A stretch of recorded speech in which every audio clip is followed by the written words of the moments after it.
সালামু আলাইকুম। সুখবর বলবো নাকি দুঃখের খবর বলবো তাও বুঝতেছি না। দেখেন, আমি আসলে মানুষ মারার বিপক্ষে। যে যুদ্ধ মানেই মানুষের জীবন যায়, প্রাণ যায়।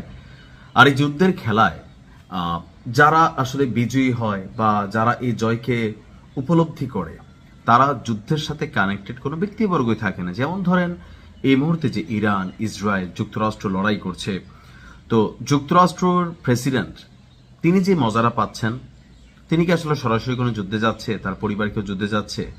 অপরদিকে ইসরায়েলের প্রধানমন্ত্রী, সে কি যুদ্ধে গেছে? তার পরিবার কি কেউ যুদ্ধে গেছে? যুদ্ধে যাচ্ছে কারা? সাধারণ মানুষ।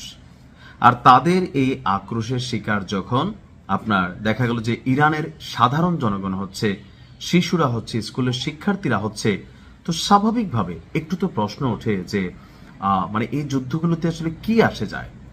দর্শক, আমরা যখন নিউজটি করছি তখন অনেকেই বলবেন, যখন ইরানের কারোর মৃত্যু ঘটে আমাদের হৃদয়ে যেমন রক্তক্ষরণ হয়, অপরদিকে ইসরায়েলের সাধারণ মানুষও যখন মরে আমরাও সেটাকে আসলে সাপোর্ট করি না। কিন্তু যখন ইরানের জনগণের উপর আপনি ক্ষেপণাস্ত্র অভিযান চালাচ্ছেন, তখন পাল্টা ইরান তো চালাবে। সুখের খবর আমি এটাকে এইভাবে নিচ্ছি যে যুক্তরাষ্ট্র এবং ইসরায়েল যৌথভাবে যে হামলা চালিয়েছে, ইরানে হাজার হাজার মানুষ ওপারে চলে গেছে, শাহাদাত বরণ করেছে।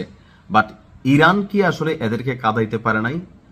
যুক্তরাষ্ট্রকে সামরিক দিক থেকে মার্কিন সামরিক ঘাঁটিগুলোকে টার্গেট করে অ্যাক্টিভিটিস চালালেও ইসরায়েলি কিন্তু সরাসরি মাঠের উপর কিন্তু অ্যাকশন চালাচ্ছে। আর বলা হচ্ছে যে এ পর্যন্ত ইসরায়েলে চালানো হামলায় প্রায় 2,000 মানুষ হাসপাতালে ভর্তি আছে, প্রাণ গেছে অনেক মানুষের। যদিও এই খবরগুলো খুব বেশি প্রকাশ করে না। আহতের খবরটি প্রকাশ করলেও নিহতের খবরটি নিয়ে ধামাচাপা দেয় ইসরায়েল। ইসরায়েলের মন্ত্রণালয় বলছে গত 24 ঘন্টায় নতুন করে হাসপাতালে চিকিৎসা নিতে এসেছে হাজার হাজার মানুষ।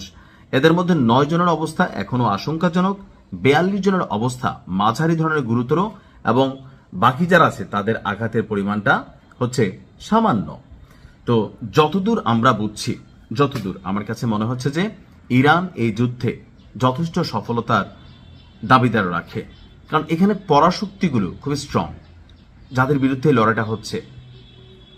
আপনি ধরেন আমার 100 মারলেন, কিন্তু আমি যে একটা মারলাম, এটাই হচ্ছে আমার কাছে সেলিব্রেশনের বিষয়।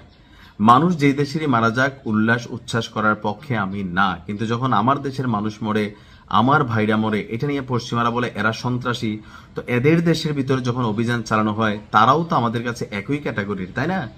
আমাদের কাছে কি মনে হয় যে না ভাই, আমারটা মরলে মানবতা নাই, তোমারটা মরলে মানবতা কেন আসবে? একটা দেশের সকল মানুষ খারাপ হয় না। তবে ইরান বলছে যে এই মৃত্যুর হার কমাতে হলে বা এই হামলা যদি ইসরায়েল এবং যুক্তরাষ্ট্র বন্ধ না করে, তাহলে ইরানও পিছুপা হবে না, তারা অভিযান চলমান রাখবে।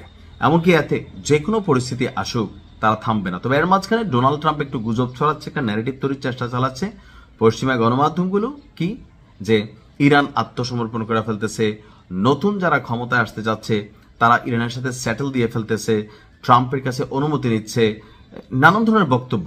কিন্তু বাস্তবতা হচ্ছে ইরানের প্রেসিডেন্ট মাসুদ পেজেশকিয়ান বলেছেন যে ইরান আত্মসমর্পণ করবে না, খেলা হবে। ভালো থাকুন। আসসালামু আলাইকুম।